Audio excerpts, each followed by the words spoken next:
Hi everyone, welcome to On the Other Hand. I'm Ariane Zurcher. In today's video, I'm going to show you how I am approaching my work in a very different way.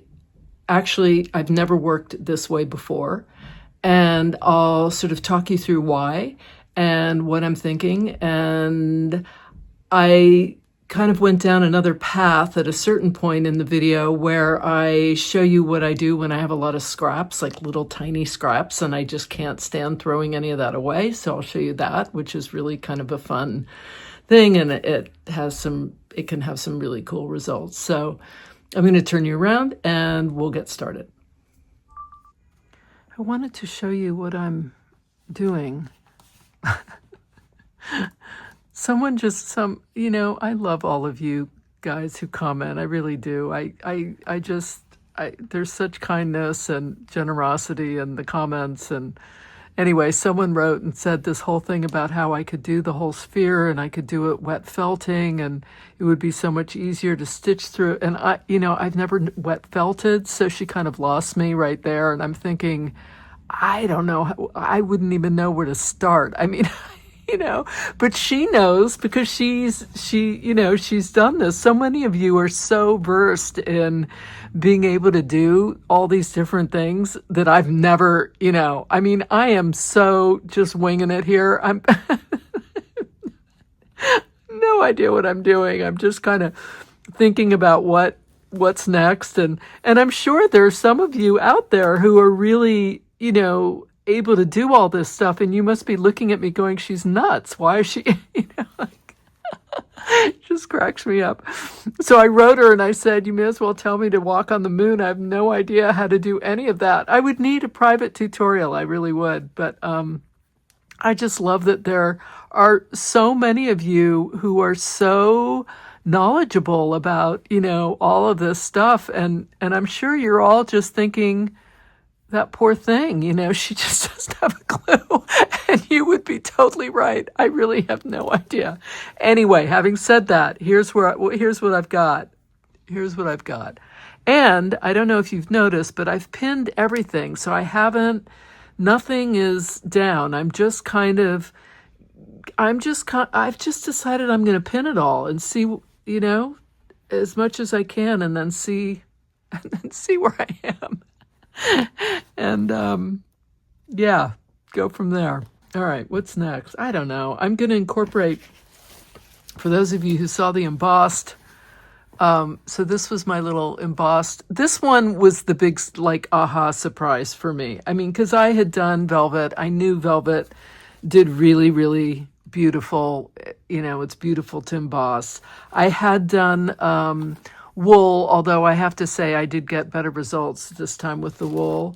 And, my paper attempts that I did with this foam, I don't know, one person commented that you didn't need to do any of that. There was some other way to do paper. I couldn't understand what it was. Again, I'd need a hands-on, in-person tutorial. This was the big surprise because this really, I love how this turned out. And I love that it's got this kind of, I love the foam, actually. I kind of love that there's this kind of puffiness to it. So I want to add this, but unfortunately, this is kind of a piece and it's a big, so I'm not sure. I don't want to cut it up. So in the meantime, I'm going to work with some of these other pieces that I embossed and see where I can incorporate them. Oh, I did this one too. And I put foam on it, which I'm sure some of you are just rolling your eyes going, why did she do that? I don't know. It seemed like it made good sense. And there's this piece, which I just love that. And then this, which I'm definitely going to put in here somewhere. And this looks great. Some of these are a little bit too, like having a whole fish. I need something a little bit more abstract. But this is perfect, right? I mean, this I can cut up and I can stick in here. Sometimes when I don't really know what I'm doing, I'll do something else. Like I decided I had all these, I still have tons of scraps. And a great way to use up scraps is to use this one. This is the one I really like, the fabric-like water-soluble stabilizer. But you basically layer this down cut it. Put all of your different things that you want, all of your scraps on here in whatever way you feel like. And then you put another layer over this, pin it. I just put, half a dozen pins, not a lot. And you can make it as dense, like this one. There are a little bit of holes here. Or you can make it much more sort of lacy, like this one. And you free motion quilt it. You can put in paper. I've got silk, I've got wool. This is I don't know what this is, some kind of plastic. It says the human race on it. I've got linen. You can do throw-stir, burlap, anything. It's just random threads, whatever you've got. And it's just a really, really great way of getting rid of lots of scraps.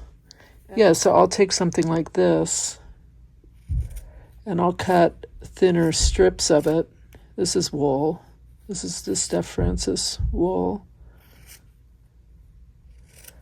And then you can, put it in different ways. This is silk sari. And this is that newspaper from Aura Fibers, which is an Australian company. I think they are selling it to somebody else. But in any case, you can just kind of do that. And then, like I've got this. This is a piece of canvas with acrylic paint, and it's actually a collage. There's other stuff on here. But I can just make strips of this now and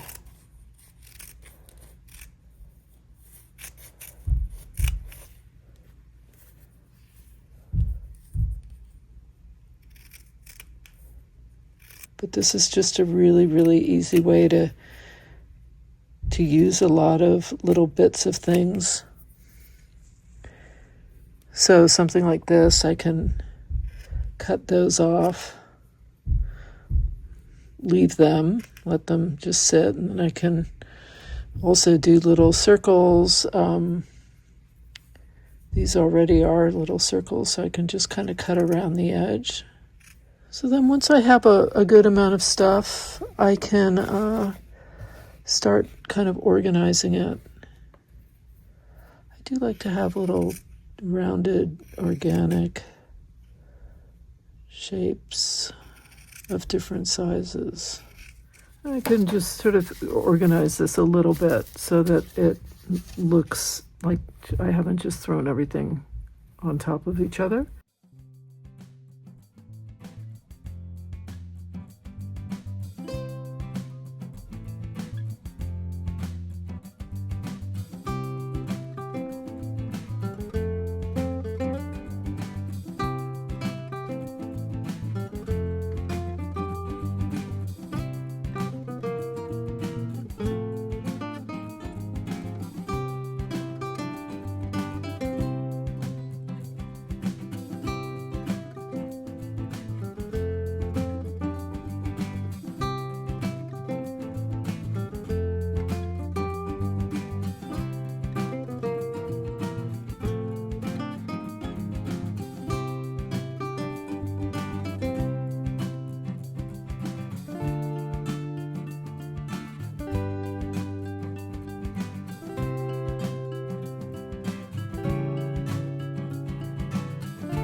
So now I just put this on top.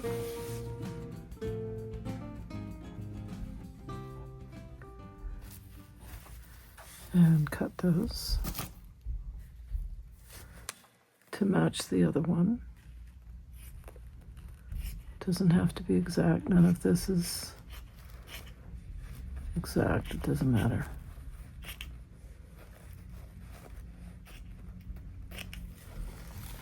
Okay. And then I take my pins.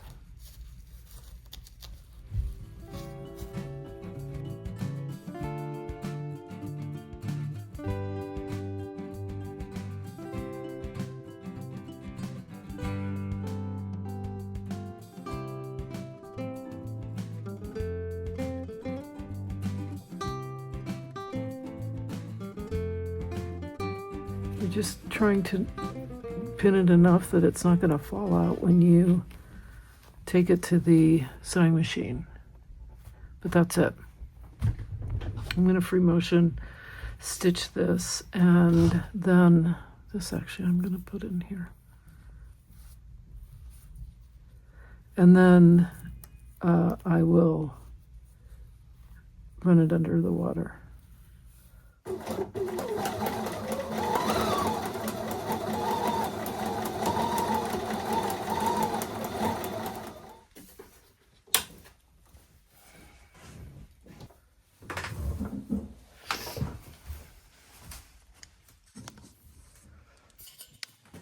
Oh, there it is. I'm going to run this underwater now. I just use cold water. And you can see it kind of bubbles up. And as I continue, you'll see that this material washes away.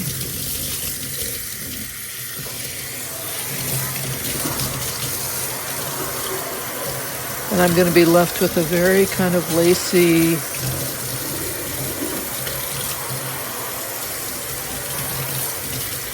material.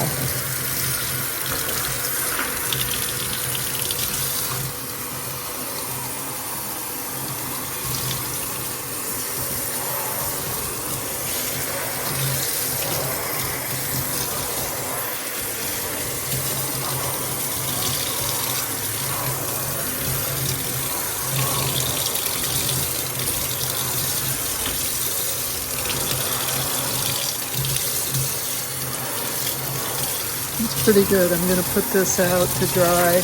I can also put it under on the ironing board and iron it with some fabric, you know, a towel underneath and above. So here it is, dry, and you can see how lacy it is. It's pretty cool. It's a great way to use up scraps and stuff you don't know what to do with. This is my most recent one. You can see how much airier it is, lacier. And this is the one I did before that's much denser. And this is one that I did where I just used black, white with red stitching. Red and black. You can see there are lots of varieties on things that you can do. I wanted to show you what I did with that piece that I demonstrated. So here it is on this part.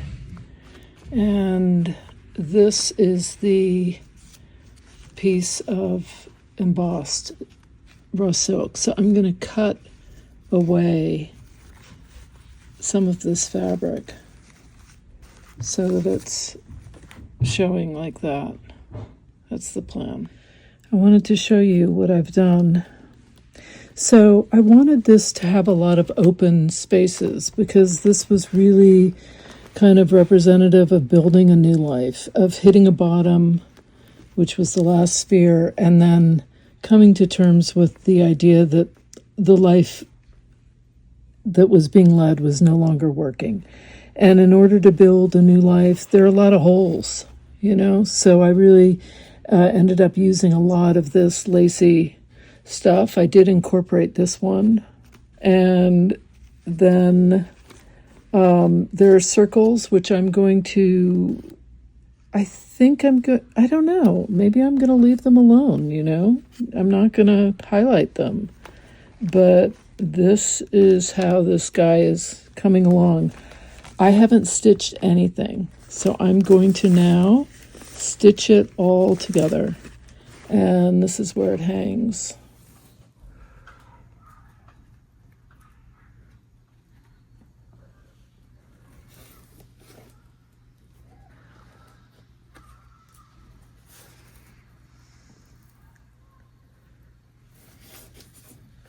So now I'm going to put it together.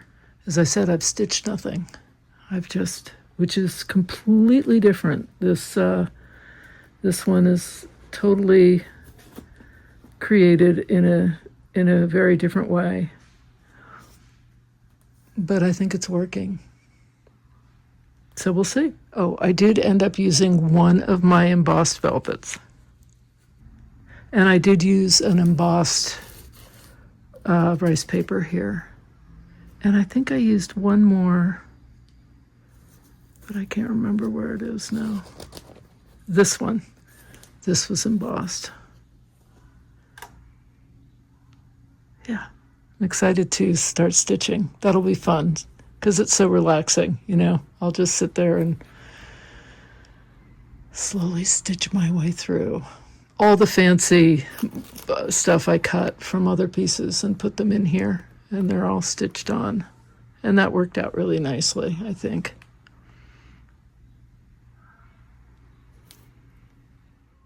I always love to see how things fall into place or fall out of place, depending on what's going on in the studio. And I never know. I come in here, I sit down, I start working, and who knows what's going to happen. And that's why it's always so exciting. Because in that way, it's very much like life. You just don't know what's going to happen today. What kind of magic is going to happen, or what kind of horror awaits me? It's that kind of thing. Usually it's magic. I look for the magic. There's this wonderful moment in this film that was called What the Bleep Do I Know? Is that what it was called? I can't remember. Anyway, in it, this guy is talking and he says, every day I say to myself, every day I wake up and I say, show me a little bit of magic. And that's what I do. I come in here and I just sort of say to whatever, show me a little bit of magic. And every day there's something. So talk to me. Tell me, I know this is kind of woo-woo and whatever, but I feel like if I'm really looking for something, some happy coincidence, some new thing that I learn, some unexpected result, that's magic. I love that. So tell me about a moment, an unexpected moment that you've had, whether it's in your work or in life or whatever. Was there something that just sort of happened? For example, this is completely not about art, but it's about life. My husband and I were taking our walk this afternoon. We're walking down the street. We're holding hands. We're talking. And this elderly woman comes out from behind us and she turns around, she looks at us and she says, I just got to say, you two are so beautiful. What a beautiful couple. I thought, oh, and we both said, that is so sweet. Thank you so much. And she trundled on her way. But it was like, that was a little magical moment, you know? And it reminded me of how whenever someone has done something like that, something so kind and unexpected, or those moments when I've been walking along and someone says something just really lovely, those are little moments of magic. And it reminds me of how important it is that I do that in life as well, that I pass along that magic, you know? I don't do it enough. I feel shy, or I feel, I guess, embarrassed, or I feel, I don't know, I feel reluctant, like maybe they'll take it wrong, or they won't like that, or they'll be worried. I don't know, you know, but I gotta just do it because every time it's done to me, it's always left such a indelible mark, and it's something that I've remembered, and I'll remember her. I'll remember her. So tell me about a little bit of magic that's happened in your life. I'd love to know. Thanks so much for watching. Don't forget to subscribe and follow along on this crazy journey.